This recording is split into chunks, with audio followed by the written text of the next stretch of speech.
Tonight's topic is if evolution is true, what are you?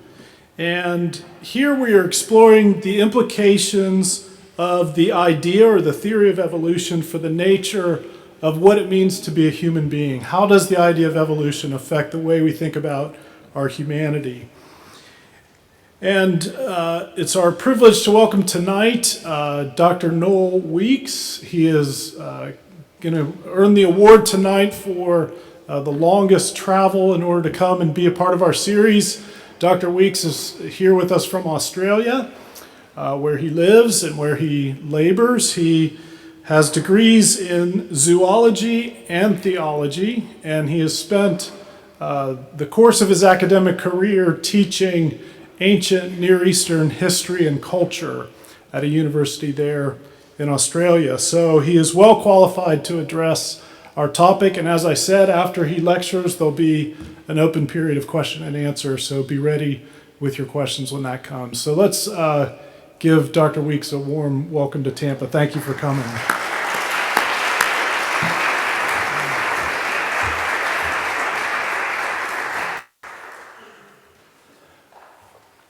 Well, thank you for the opportunity to be with you and to talk on this subject, which is, I think, a very important subject because it relates to how we see ourselves, how we understand ourselves. What are you? A basic question, what are you? How do you understand yourself? And I'm going to start with a story about a story.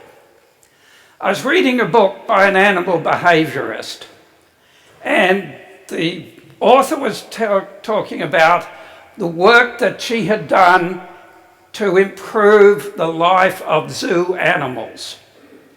Now, if you go back as far as I go back, you may remember going to the old zoos where you had the animals in these little concrete cages, bored out of their brains. The lions would walk backwards and forwards and backwards and forwards. Well, it's obviously a terrible life, not very kind. So the animal behaviorists have come up with ways to make life interesting for zoo animals. And the particular case that struck me as interesting that she was describing was a case of some gibbons, the large monkey, San Diego Zoo, I think it was. And what they had done is they had created an apparatus so that the gibbons had to learn to depress certain levers to get their food. And so, being intelligent animals, they'd worked it out, and they'd go over to one side of the cage and do all the manipulations and charge over to the other side of the cage to see if the food had come. And so the keepers thought, they seem to be enjoying this. I wonder what would happen if we gave them the choice. You can have your food for nothing, or you can get it this way. Well, you can guess what happened. The gibbons wanted to work for their food. And so then the authoress had to try and say, what's happening here? They're enjoying the activity. And then, as it were, she caught herself. Because that is putting our ways of thinking into animals. That's thinking of animals from our perspective. And in modern biology, you're not supposed to do that. Now, of course, we do it all the time, don't we? Those of you who have cats and dogs probably talk to them. And you still talk to them, though they're not answering back. It's instinctive, almost, to think of animals in terms of ourselves. But that is not the approach of modern biology. Instead, we're to think of ourselves in terms of animals. And so she then went on to argue, well, see, animals normally have to search for food. looking for it is part of the job. And that obviously flows through to humans. If you are anticipating a meal after this meeting, and if you're looking forward to that, well, it's because of your animal ancestry, and they had to search and hunt for their food. You see, I want to use that simple thing as an illustration of two ways of thinking. Do we start with humans and, as it were, think down, interpret the rest of the world as related to us? And I've got those diagrams there. In case you're wondering what those boxes on the third line are, that's supposed to be higher animals. But I'm allergic to computers. They never do the right thing for me. But it's supposed to be higher animals. Do we, in a sense, see ourselves here, and then we think of animals as somehow related to us? But if we think that way, then we've got the question, well, what are we? How are we here? We have to think then in terms of God. It is God who put us here. It is God who then created the rest of creation to relate to us and in some ways to support us. But there's another way of thinking, isn't there? You could go from the bottom up. And that's essentially what evolutionary thinking is. You go from the bottom up. You start with atoms and forces. They evolve to chemicals. They evolve to lower animals, higher animals. And you think of yourself in terms of animals. As I say, if you're looking forward to dinner, thank your animal ancestry. Two ways of thinking. Two ways of thinking that have consequences for modern life. I'm a historian, and so my question is, well, how do we get there? How do we get there with these two different ways of thinking?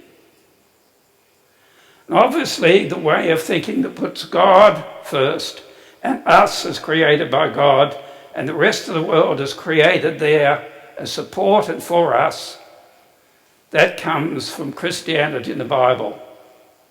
But where's the other one come from? Why is it there? Why is it developed?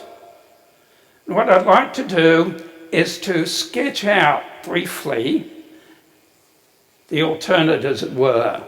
How do we come, and how does the modern world come to think in terms of from the bottom up, and us in terms of animals? Well, I could start way, way back, but then you'd miss the dinner you've been anticipating. So I'm going to rather arbitrarily start at a particular point. I'm going to start in what we call the early modern period, say 1700s. There are two things that are characteristic of that early modern period. The scientific discoveries. Kepler, Newton, Gilbert, Boyle, these discoveries, and the concept that the world is a world ordered by laws. A regular world ordered by laws. You may have been taught Newton's laws of motion in school or someone else's laws. That concept, the world is ordered by law. And at that stage, people would say, it is God who made the laws. But we'll come to a little more about that later. But then there's another crucial thing that is very important for understanding the early modern world and hence our world. You see, something else happens, very tragically happens in 15th through 17th century. The wars of religion. I look out over you and I suspect that a lot of you have distantly a European background. The background you come from was shaped by tragic war. War is never pretty, war is ugly. Wars that were wars of religion, Catholics versus Protestants, the 30 Years' War, the Hussite Rebellion, the wars of Dutch independence, the English Civil War, the French wars of religion. Europe convulsed by wars of religion. So people said, this isn't how it should be. We don't like this sort of society. And so what develops is an idea that says, God originally created this ordered world. However, he didn't want people to be warring about religion. What he revealed originally was just simple moral rules. Like the Ten Commandments, take away the ones that people argue about, like how to worship God or how to keep the Sabbath. Just leave the rest of the Ten Commandments. And so we have what we call deism developing, which says that God made a world of law, a world ordered by law, and he gave people simple moral laws. Now, then God left it alone. Because if he hadn't made a perfect world, he'd need to interfere, but he made a perfect world. So he set the world going and he left it to run by itself. And also, remember, they're worried about the wars of religion. Also, he doesn't come and tap someone on the shoulder and say, I've inspired you to be the new religious prophet. Go and kill all the rest who don't agree with you. No, none of that. None of that enthusiasm, none of that fanaticism. We've just got a God who made a regular world and who gives us some simple fundamental commandments. That's called deism. You know, what happens in human history is we come up with a bright idea, but the idea has consequences. Time moves on, life moves on. You have the original deist idea, but then the same time that people were discovering these laws, they were also speculating, why is the world so regular? Why does it work according to laws? And one of the common answer was, because things are made up of atoms. There are regular atoms, different sorts of atoms that make up everything. The seat you're sitting on is made of a certain atom, you're made of other sorts of atoms. Everything is made of atoms. That was a very popular idea, still is. But it has a consequence. You see, the question then comes, if God made the world, at what stage did he make the world? Did he make the world with everything in place like it is now? Or did he make the world just the atoms and the forces and let them arrange themselves?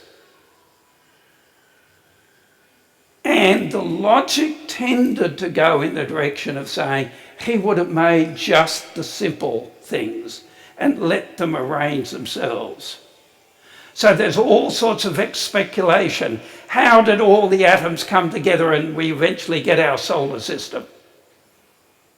But when you take it to that, what happens then is, well, it obviously takes time for all the atoms to arrange themselves into a solar system. The original creation and God's involvement start moving further and further back in time. Remember, deism says God doesn't intervene once he's made the world. He leaves it. Your God sort of, as it were, drifts off the scene further and further back. And then, of course, the question arises, well, if he's that distant, we get thousands of years, hundreds of thousands of years, millions of years. If he's that distant, well, does it make any difference whether there's a God or not? The system drifts naturally towards atheism.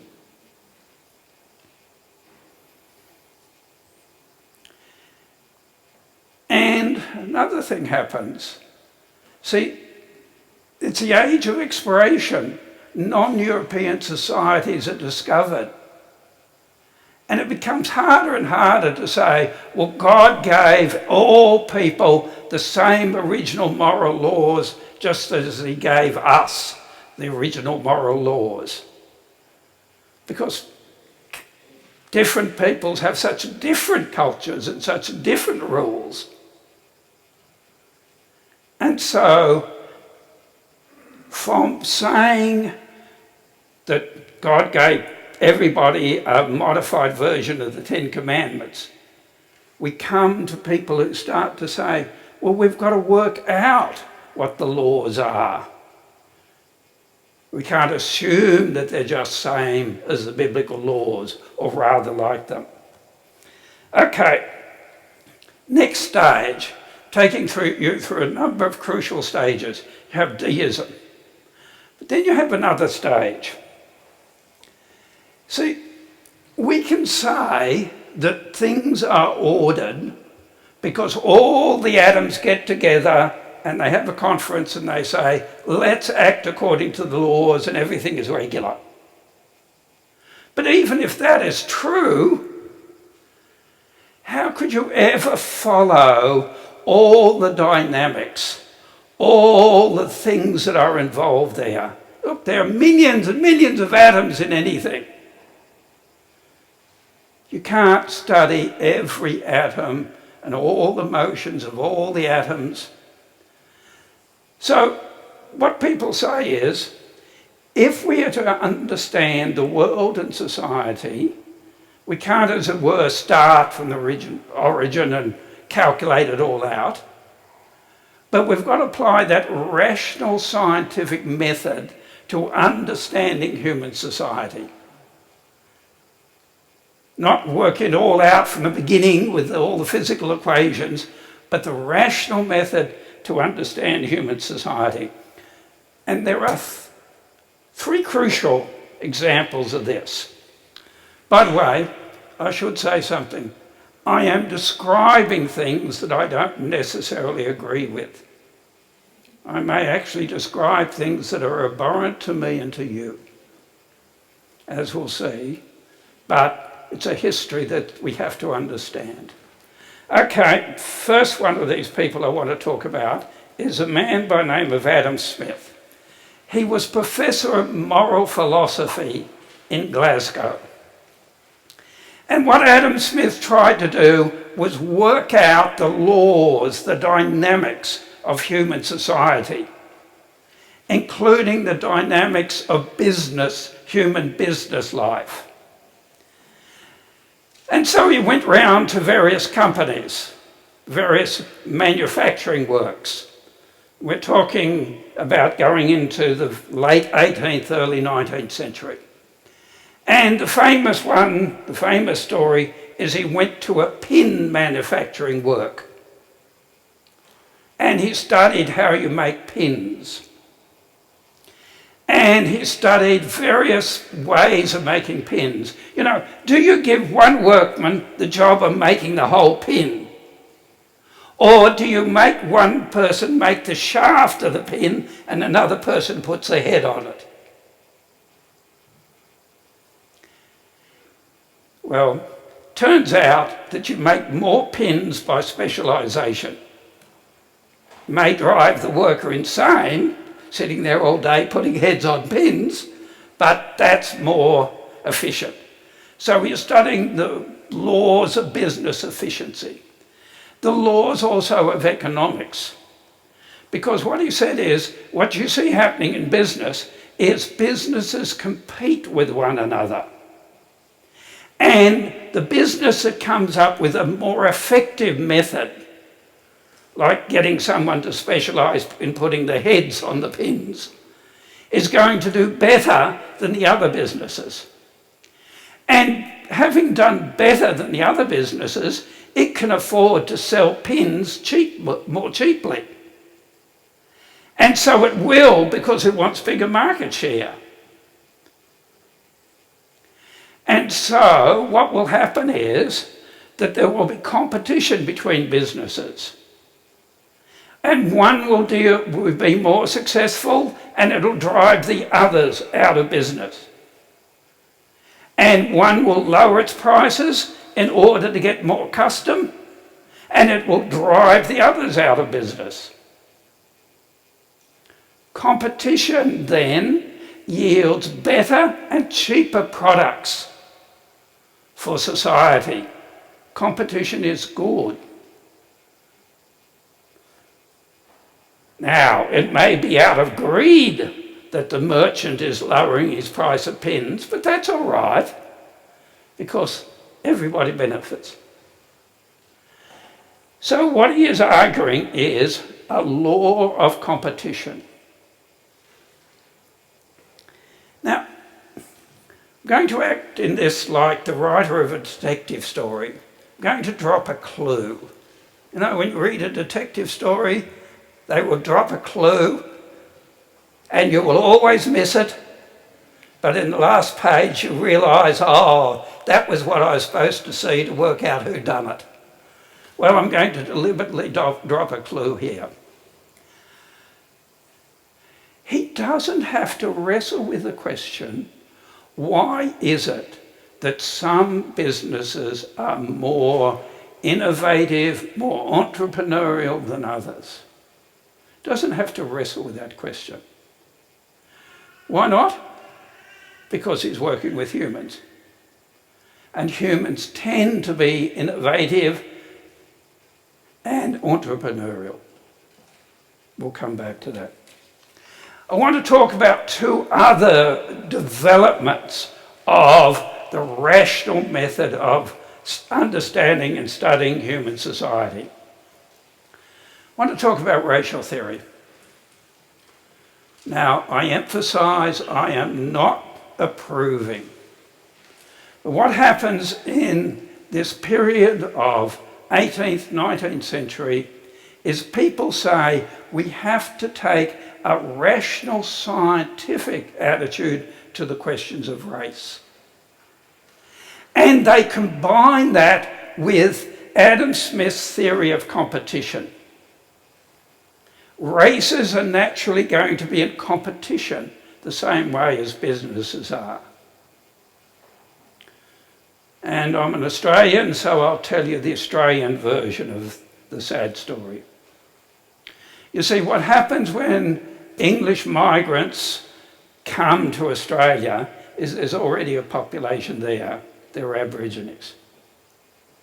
And because of the changes brought by the migrants, the Europeans, there are problems for the Aborigines. All sorts of different problems. They get forced off their land. There are diseases they didn't have resistance to. There is sometimes cruelty. Consequence of this is that the Aboriginal population begins to decline.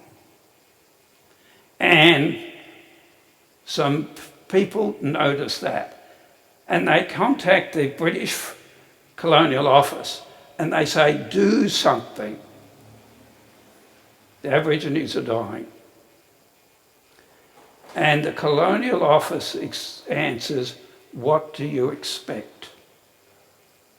Races in competition.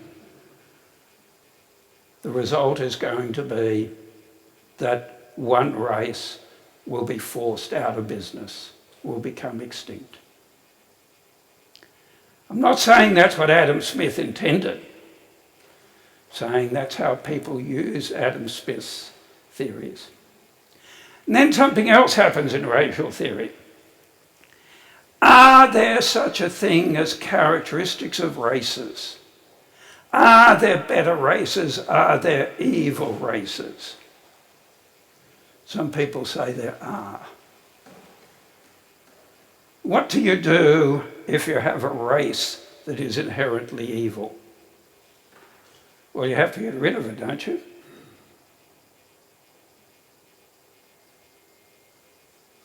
The final solution, the Jews, the Gypsies. It's presented as scientific, rational.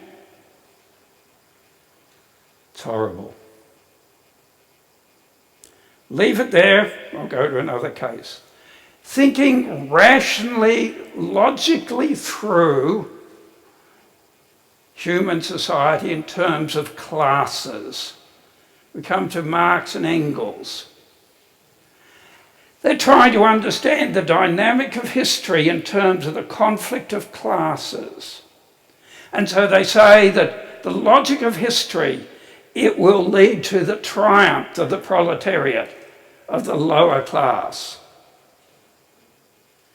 They also say that to be against history, to be trying to oppose that, is something wrong and evil, and people who do that have to be punished. Think where I started. I started with people grappling with the horror of wars caused by religion, of people being killed over religion. The answer being, oh, no, we've got to get away from any sort of deft at religion.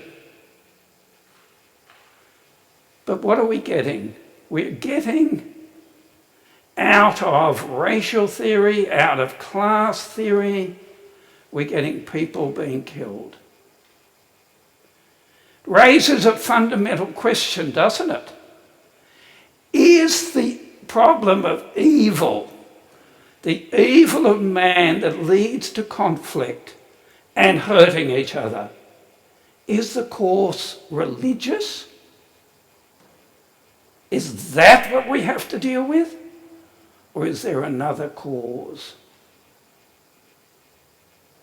If non-religious theories, racial theory, Nazism, communism, can lead to people being murdered in the millions, is the problem religion or is it something else? Okay. I go on. I'd mentioned the fact that deism drifts towards atheism. Well, naturally, there are people who are not happy with that. And they come up with two crucial arguments to try and maintain belief in God. Two crucial arguments. The first is the one you may have heard of, the watch illustration. If you came across you're walking out one day and you come across a watch, would you think that it made itself? Well, of course not. You would think somebody made it. It's too complex a mechanism to just make itself. So the world is a perfect complex mechanism. Somebody must have made it. God made it.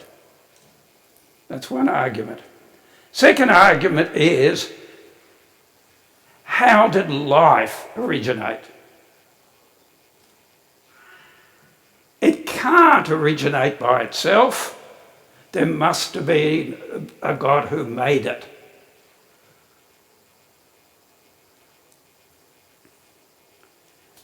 Every animal group is a distinct species. Okay. That's the argument that's put forward for religion over against atheism. It has two obvious problems. Are we in a perfect world? Is that your experience of life? It's a perfect world. You've never experienced any tragedies, any problems. Is it a perfect world? The argument about species. has a fatal flaw, because the classification of species is actually a human endeavour, and all human endeavours are fallible. So it's easy to point out to cases where two groups of animals have been called separate species, and then you can argue plausibly that they're one. Okay. Next step, we go to a man by name of Alfred Wallace, who is collecting animals in what today is eastern Indonesia. Now, it's very important that he's in eastern Indonesia. Why? Because in eastern Indonesia, two very important things happen. The Malay race comes up against the Melanesian race. And what Wallace was observing was a phenomenon that you can see to this day. The tendency of the Malay people to intrude into and force out the Melanesian people.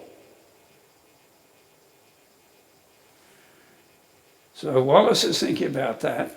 But also it is where the animals that generally typify the Asian sort of animals, the deer, the pigs, the squirrels, those animals come up against the animals that tend to typify the Australian New Guinea sort of species. The tree kangaroos, the cuscus, and that sort of thing. And so Wallace is thinking about the meeting of humans, the conflict of humans, how one group tends to push out another. He's thinking about the different animal groups. And in the back of his mind, as in the back of just about everybody's mind at the time, is Adam Smith. Competition. And he thinks, we've got an example of the competition of human races. But he's also thinking about the question of animals. Why do you have animals of different sorts? Why does one sort of animal displace another? And he puts the two together. And he comes up with the theory of evolution by competition. Survival of the fittest. Just as in business, one company will drive out another, so in races, one race will overcome another. So in animals, one group of animals will overcome, force out another, and develop. An irony of ironies, he sketches out his thesis and sends it to a man by the name of Charles Darwin. Why is the irony? Because Darwin had already come to the same thesis, but by a different mechanism. Because you see, Darwin was wrestling with this imperfect world. Darwin's beloved daughter Anne died at the age of 10. The argument for religion, for God, had been the watchmaker argument, the perfect world. We are not in a perfect world. And so what Darwin does, same as Wallace does, is take this idea of competition and says that's how life develops. That's how animal species develop. That's how life changes. Competition, survival of the fittest. Now, do you remember the clue that I left for you? The clue that I left for you was that Adam Smith has no problem of working out why you have more successful businesses. Because humans are inventive, they're entrepreneurial. We're where are the entrepreneurial animals? Are animals inventive? I believe unconsciously what happens is, because they're taking over a model developed to a completely different area of life, developed for humans, unconsciously they are reading something into animal life that just isn't true. Go back to the beginning. We're not supposed to think of animals in human terms. Isn't that how we think of them in the theory of evolution?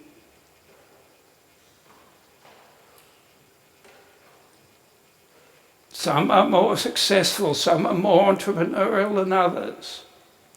Now, for those of you with a biological background, let me translate that problem into modern discussions in biology.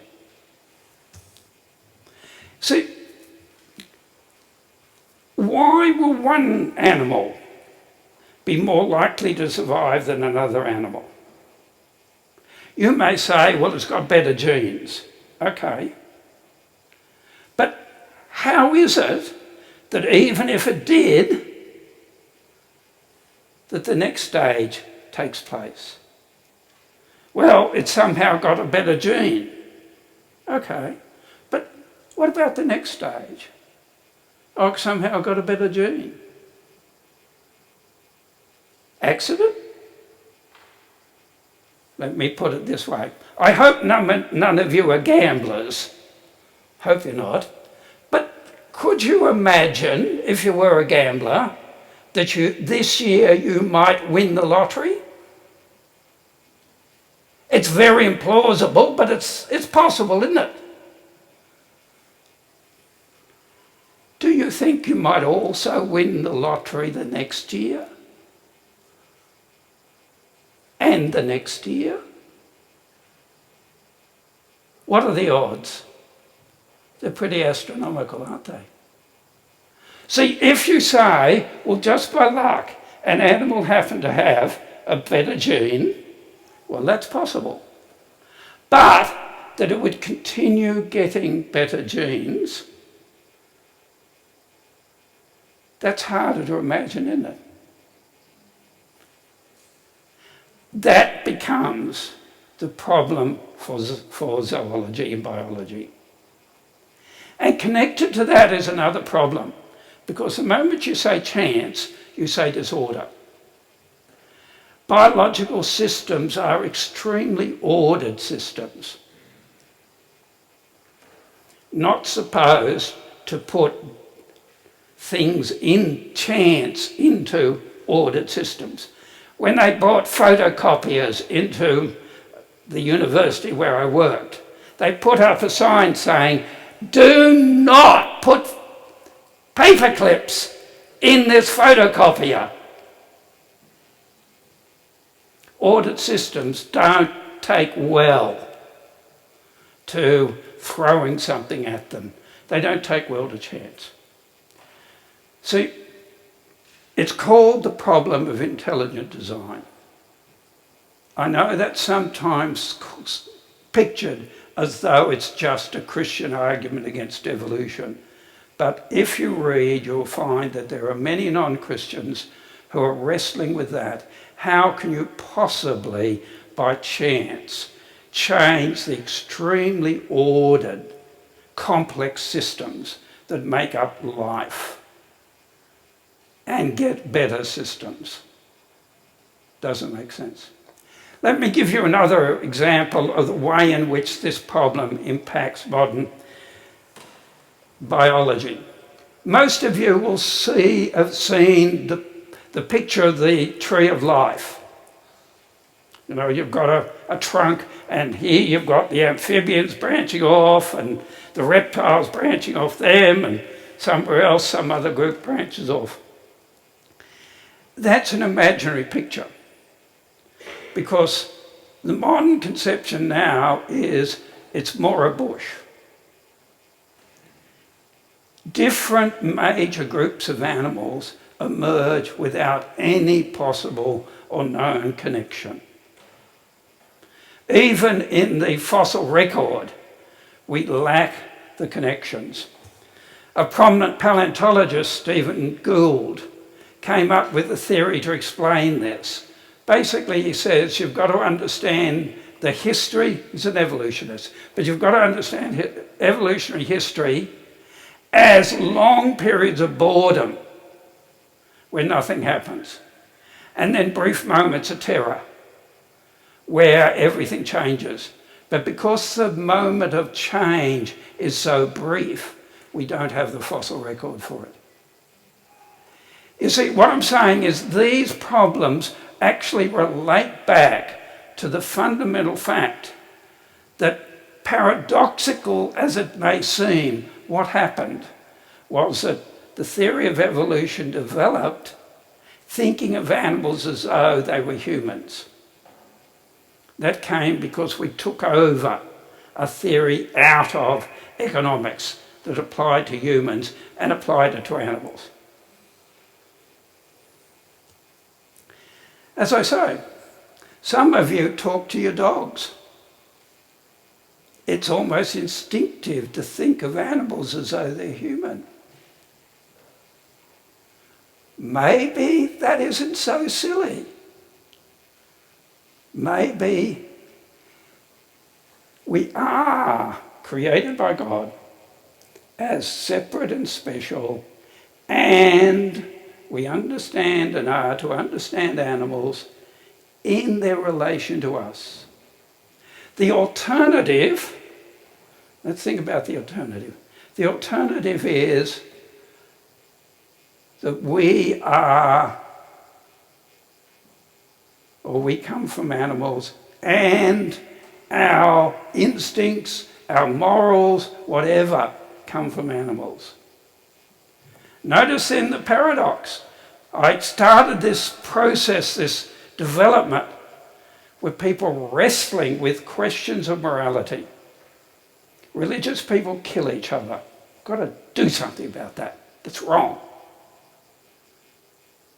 We came through to the point where we start to find non-religious people kill each other as well. And if you and I are just animals, what's the basis of our morality? I never met a lion that was following the 10 Commandments. What's the basis of our morality? It's a problem in modern society, isn't it? We're not sure. Can I conclude then by making this point? One of the things I've said is the question that modern society has wrestled with is the question of evil. Why do religious people kill each other? Why do non-religious people kill others? Is it a religion problem? I don't think it is. I put to you it's a human problem. I put to you that the problem is in your heart and my heart. Maybe an efficient police force, maybe good education and training somewhere has helped us not kill anybody yet. And hopefully we never will. But the problem's a human problem. The problem is the same problem as what makes me such a nasty person, makes all of us inclined to do the wrong thing. You see, if we come from animals, what's your answer to the problem that you are, that you know yourself to be? We don't have one. If we are made by God, and we rebelled against that God, and therefore it's an imperfect world, because God has brought judgment, then we understand why we're in the world we're in. We also understand what we are. We are the creatures of God who've rebelled against him. That's the problem we have to wrestle with That's where we need the gospel and the power of God to change us. Thank you.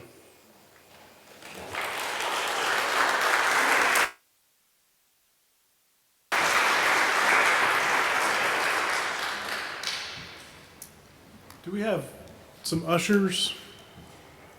Yeah. While they're coming, can I explain that I don't wear hearing aids as a cosmetic device? I wear them because I need them. So I may not ask you a question, but I may not hear it properly. So I'm going to try to assist him with that. yes, so you know what's going on. Into the proper English the questions that are asked. So if you have a question, just stick your hand up and we have microphones that we'll hand you and you can fire away. So don't be shy.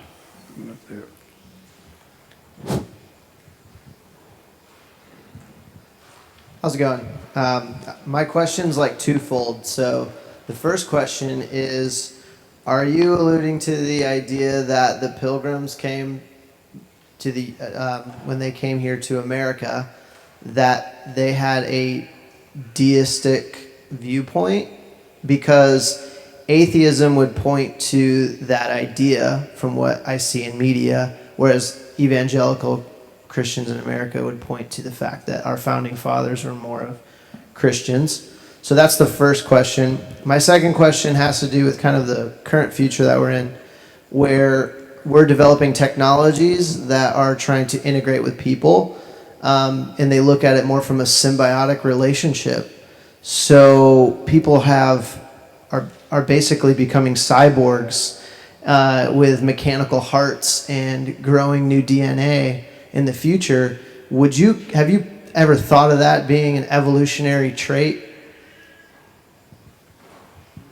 Did you No, I heard nothing. Not your fault. All right, so the first question was, do you have an opinion on whether or not the Pilgrims and the Puritans that came to the United States were deists, or were they Christian? I've got an easy cop out. I'm an ancient historian. That's modern history. But look, some of you will know this because it's American history much better than I do. But my impression was that the Pilgrims that came to New England were Christian, and they are fleeing religious persecution in England. Deism, to my knowledge, develops later in American history. That would be my understanding of the history. Is that someone else who knows it better? I think that's fair. And then the second question was, with modern technological developments where technologies are being integrated with the human persons, in terms of artificial limbs, artificial hearts, that kind of thing, have you thought about that as a possible evolutionary development? Is that an evidence of an evolutionary development? See, the crucial thing about evolutionary theory is if it is to be an alternative to the theory that I've been describing, which is God down, then it cannot have a mind behind it. Whether that's a human mind or a divine mind or a robot mind. It can't have a mind behind it. See, if you're to start from atoms and go up to chemicals and a lower life, you don't have mind there in an evolutionary theory. Now, it seems to me any use by medical technology of things like artificial limbs or artificial hearts involves the human mind. So it can't be seen as an evolutionary development. It might be a development in some other sense, but it's not an evolutionary development.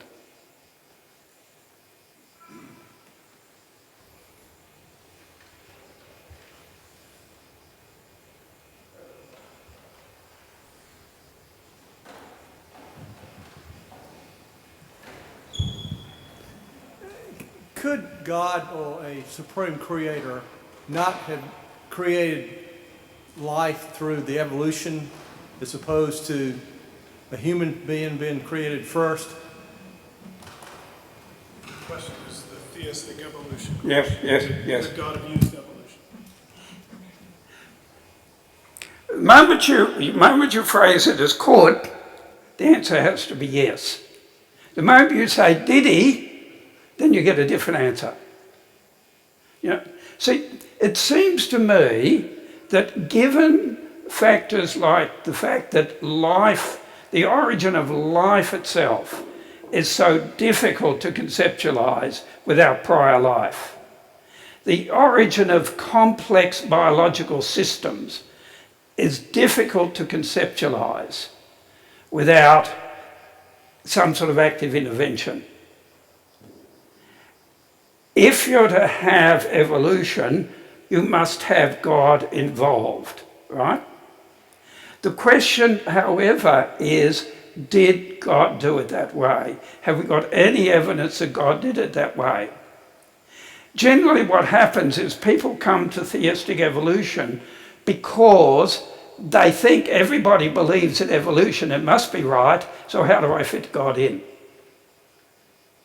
There is no necessity for theistic evolution if you take the Bible and if you take what God has said, that he made it and he made us.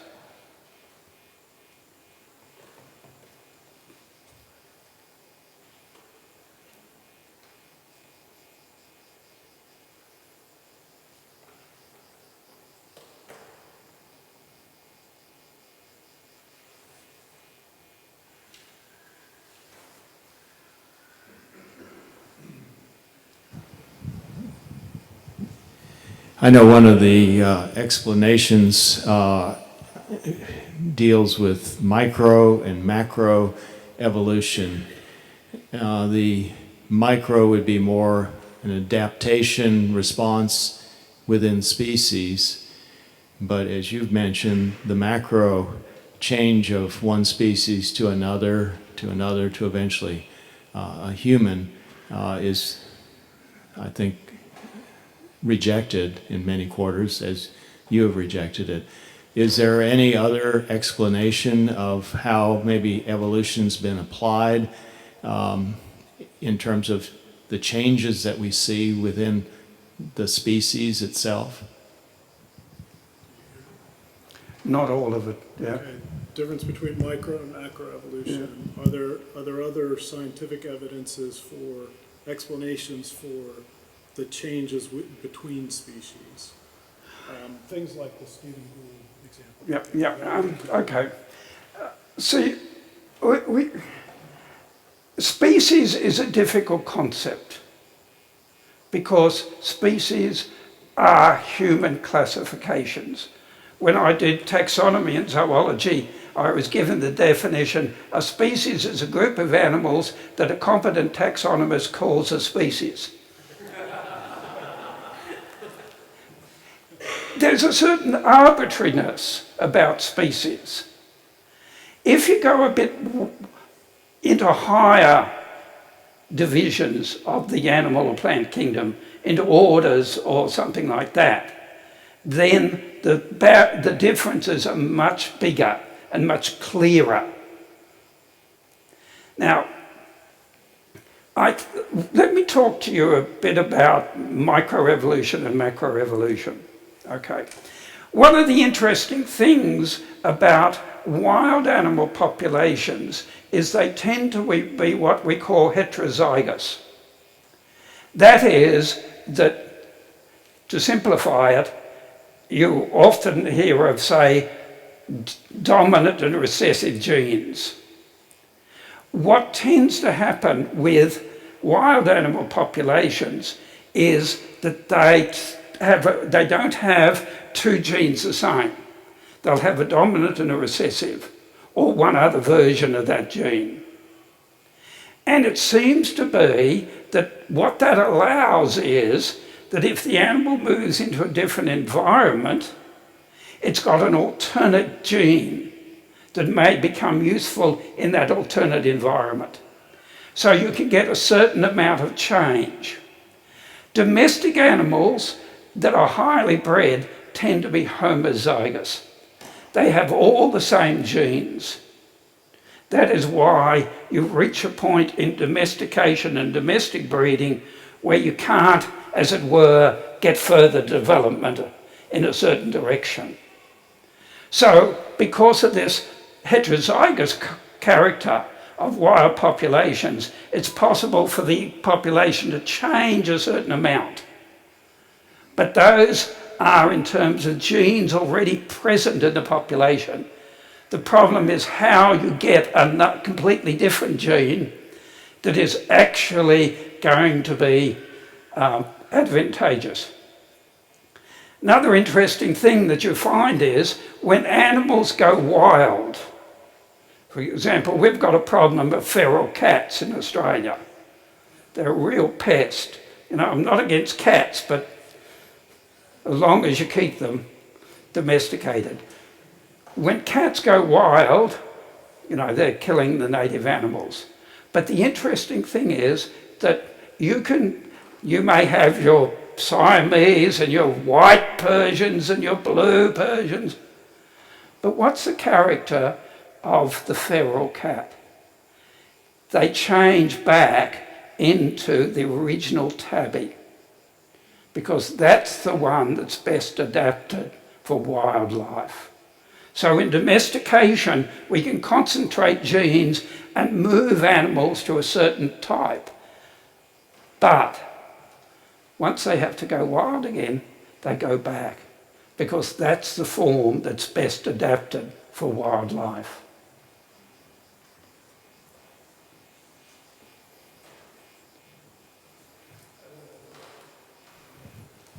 Why is it morally wrong to believe in evolution if you do truly believe in the gospel? Is it morally wrong to believe in evolution if you hold to other Christian fundamentals?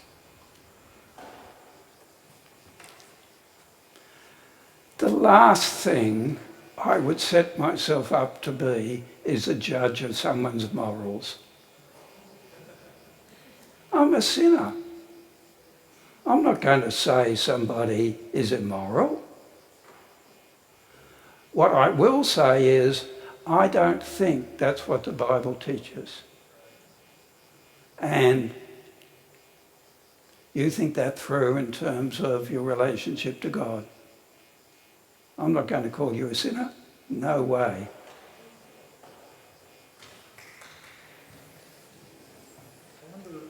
I'll ask a question. Yeah. Are there other scientific problems with evolution? You made the comment that we all think everybody believes in evolution, so we have to believe it, fit God in. Yeah. Are there other scientific problems with the theory of evolution that maybe many of us who are just popularly educated are not aware of? I think I mentioned the main ones, but what I'll stress is that if you take a highly ordered system and change it, what is the probability that random change will produce something not just better but worthwhile? It is extremely low probability. There was a very, give you an example, there was a symposium. It's very interesting reading if you can get hold of it. It's called Mathematical Challenges to the Darwinian Interpretation of Evolution, or Neo-Darwinian Interpretation of Evolution.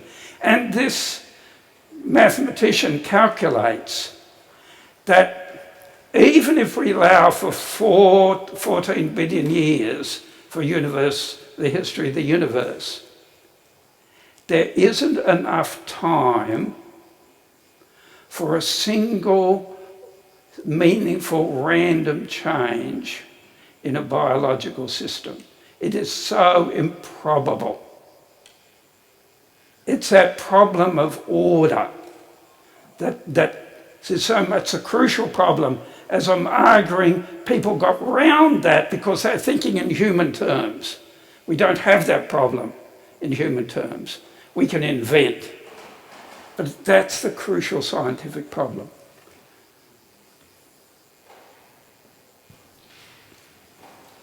There's someone here. Yeah.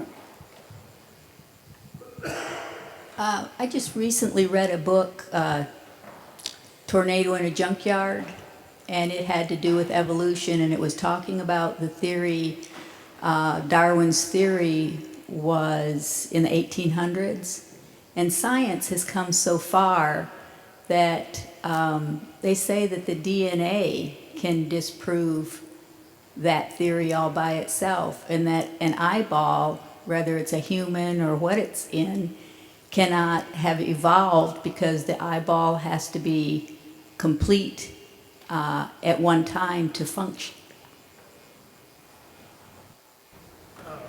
She was saying she read a book recently, Tornado in a Junkyard, Yeah. that described the problem you're describing. Yes. The example, the human eye Yes. not being able to develop in an evolutionary Yes, process, yes. or DNA, a better example. Yes. Are those? How would you respond to that? Yeah, those are examples. It is hard to get a complex ordered system by chance. That's the basic problem.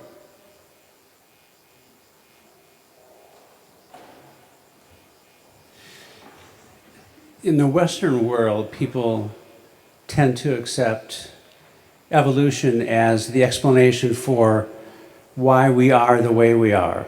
And that's not just a scientific perspective, but the common man's perspective, that the man in the street might say that Darwin was right. The world is the way it is because of the evolutionary process. So what should those who believe that think going forward if evolution continues and they continue to believe that, or going forward they believe that the process continues, where should man end up from that perspective? From a Darwinian evolutionary perspective, if we've evolved to where we are, how should the Darwinists think about our expectations for the future? Where is this headed? What should a Darwinist anticipate the future to be?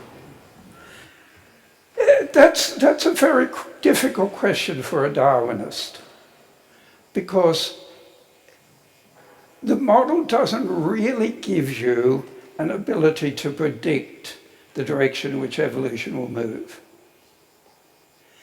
It does set up this problem that if you ask a Darwinist, under what conditions are you likely to get evolution? The answer comes back, a small population under heavy pressure. Right? That is also the situation in which you're likely to get extinction. So, in a sense, the Darwinists cannot say whether humans are going to evolve further or whether humans, or maybe all life, may become extinct. There isn't the mechanism or the knowledge within the theory to predict. All you can state is possibilities, and the possibilities may be as extreme as those two possibilities.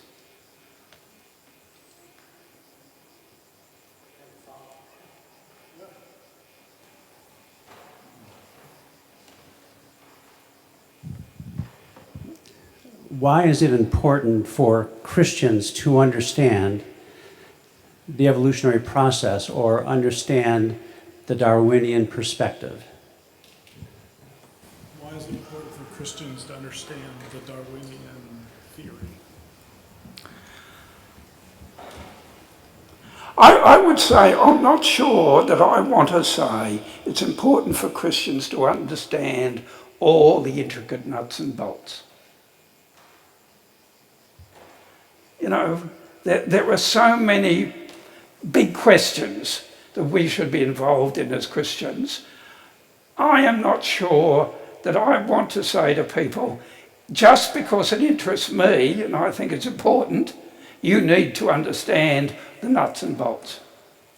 What I think we need to understand is the basic in order that we can talk to people, the basic problem that you can't get order out of disorder, and that you don't solve the human problem of evil.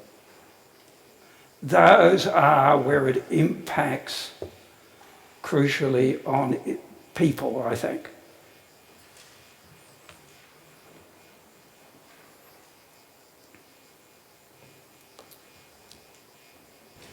I'll ask another one. Yep. You mentioned the problem of morality. Yes. In an atheistic world. Yes. How do you have morality? Many evolutionists would say, well, that's a fine adaptation. That's advantageous for people to treat others, in certain ways in order to preserve the species. How would you respond to an evolutionary explanation for morality? Yep. This is an interesting discussion because evolution's wrestled with this one. And it's often wrestled with in terms of the altruistic gene. Why will a mother animal sacrifice herself to save her young? How does that evolve? Because if you evolve a tendency to sacrifice yourself, you get killed. How's that advantageous? And the answer comes back saying, well, it is not the animal that's important, it's the gene. The young will be carrying the same gene, most likely, as the mother. Therefore, it is advantageous to the gene to have the mother die to save the children. Part of what is also involved in Dawkins, the selfish gene, it's all about genes, right? Not about individuals. And from that, some evolutionists will say, it would be advantageous for humans to develop morality. Because if my morality means I save your life, you will carry the same genes I carry. So the gene keeps going. Okay. It's a clever argument, but does it explain all the other things, particularly how did we evolve to think of that? I'm not saying that you can't come up with plausible explanations, evolutionary explanations for this or that. But you also have to explain the whole thing of consciousness, a much greater variety of things.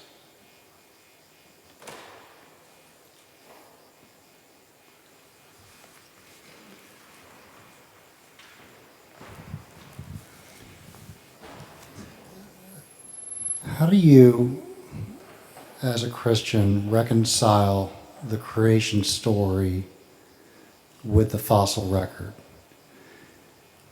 And the fossil record, I'm not saying that the fossil record is an evidence of evolution, but more, how do you reconcile the chronology and the time that the fossil record exhibits, the age of the earth and the existence of humans in relation to the creation story in Genesis? Basic question of how do you reconcile the chronology of the Genesis account with the fossil record and the age of the universe, basically? I used to say to my ancient history students, if you see a date 1000 BC, say mentally plus or minus 10. If you see a date 2000 BC, say mentally plus or minus 200. If you see a date 3000 BC, say plus or minus 500. If you see a date 20,000 BC, say stop pulling my leg. Look, The fundamental problem is dating systems are not that certain. They are built on assumptions. I'll give you a simple example. People take carbon-14 dating. It's not supposed to carry you back beyond about 20,000 years, right? People are getting concrete, measurable carbon-14 dates out of fossil material that's supposed to be millions of years old. There's something wrong with the theory. That's our problem. I don't know how to solve the chronological problems. I say, even in the area I know, which is, back into the B.C. period, there are enormous problems of reconciling biblical dates and dates of the surrounding cultures. I don't know the answer to those problems. I think chronology is a lot more difficult and a lot more uncertain than we think.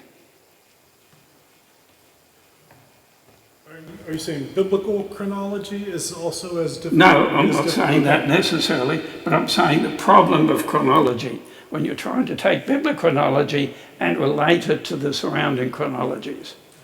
There's something wrong there. There's something not matching. And I don't know why. And I think if you got the problem in that short time gap, I'm saying further back, you're going to have even more problems.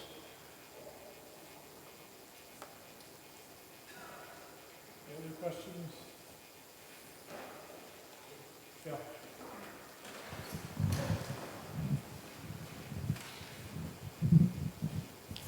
We touched on this question a little bit earlier, but the question had been whether evolution necessarily implies progress. And related to that question, I think, is this question of the difference between evolution, which is a biological theory, and evolutionism, which is a philosophical theory that plugs into the question of whether progress occurs over time. It seems to me that I'm seeing an awful lot of places where the doctrine, the theory of evolution as the big picture, is jumping the bounds from mere science into a lot of other areas like psychology and sociology and even political theory. Would you care to comment on whether you see that happening in the modern world? Basically the question of the philosophical principle of evolution as inevitable progress, jumping from biological realms to other areas of human thought, like economics, psychology, etc. Yeah. So we've got to keep a couple of things separate in order to be fair to people. A biological evolutionist would say to you, look, any assumptions about, inevitable human progress are nothing to do with biology. Biological evolution does not imply any such idea. That's something different. They don't really come together. Now, the historical fact was that people did connect the idea of evolution and the idea of progress. But there was no logical connection. That's what the evolutionists today would say, and they're right. There's no logical connection. Biologists would say we, as a biological species, may be more successful, but we're not better, because that's not a biological concept.